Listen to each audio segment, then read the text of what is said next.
Hello, and this is the astrological forecast for Aquarius sun sign and Aquarius rising sign for 2023. Okay, uh, big year for Aquarians. First of all, let's look at it. Saturn, your traditional ruler, which for the last 2.5 years has been traveling in your first house, on the 7th of March moves into Pisces, which means it moves into your second house, which is all of the financial house, how you look after your finances, what you do with your finances, and more importantly, what value do you put on yourself in your ability to earn money. And that is really significant because Saturn will go, look, you know what? You've really got to value yourself. You've really got to work hard. It also means there's a period of frugality coming in, or to do with savings. This is not the time to go spending money and being frivolous with it. No. With Saturn, you've got to be very disciplined. It's looking at the long term, not the short term, looking at the long term and how that is going to react with your plans for the future. So Saturn is really going to, come down a little bit heavy for you. But it comes out your first house, Saturn. And if you look at the last 2.5 years, for a lot of Saturn people, it's been really kind of an energy of self-discipline, boundaries, the tireless worker that doesn't really get the pat on the back, feeling a bit old, feeling a bit kind of, society doesn't appreciate me kind of thing. That's going to move. So suddenly the Aquarian can kind of begin to kind of feel a bit more freed up, feel it can do stuff, feel it's recognized a bit more, and feel less heavy just generally. Saturn in the first house can be a little bit depressive, a little bit kind of, there's not much fun. So suddenly Aquarians get a bit of fun. So that can really kind of help you. But it's interesting because you get that on March the 7th, and then right at the end of March, Pluto comes into your first house. Only till June 11th, but it's enough to shake some foundations, because Pluto will go back into Capricorn from June the 11th and then re-enter Aquarius in January 2024, and it's there for 20 years.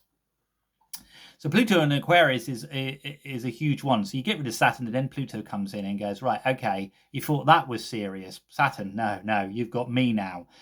So Pluto in the first house is, you will be seen. You will be in some kind of positions where you will know about power. You will find out about the dynamics of power. You will face your fears. You will begin to have a certain energy that other people want, and you will be put into situations where you really have to be very assertive and to stand your ground and stand in your power. I mean, I'm being slightly dramatic because it's Pluto, of course, but the fact is like, you're only going to have this for a brief period, so you'll get little rumblings of what's to come. But, you've got to get used to Pluto because you've got it there for a 20-year period, in your first house. So that March to June just gives you a little indication of what's to come and how that's going to manifest. I often find with people who have Pluto, the first house transiting, change their appearance. They begin to look different. They may bulk up if they're very slim. If they're quite big, they may lose a lot of weight. That's a very strong manifestation I've seen with Pluto going through the first house. There may be a wanting to go into the more psychological issues or therapeutic routes. It's about going into what's really driving people, the real motivations. These are all themes that are going to come up. So that's very, very strong. You've got Uranus still in the 4th house, I'm afraid. So the home, the family, the structures are a bit all over the place, but it's in the latter half of Taurus here.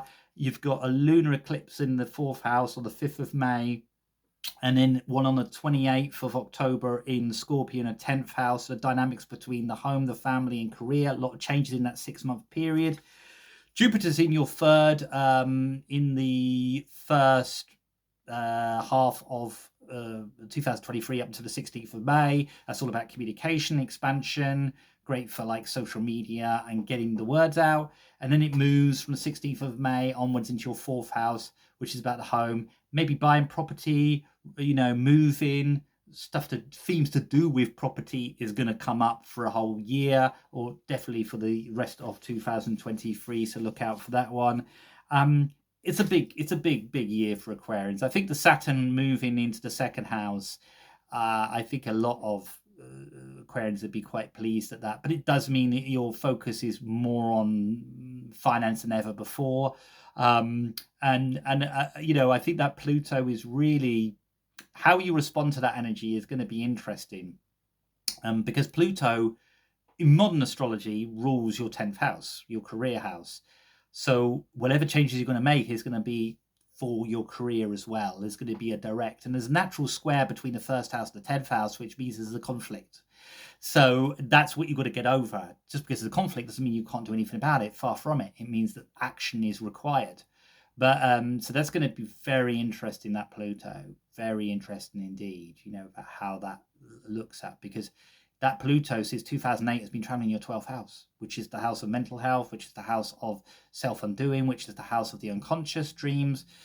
So that's all been permeating in the background, ready to go into the first house, which is the house where you're seen.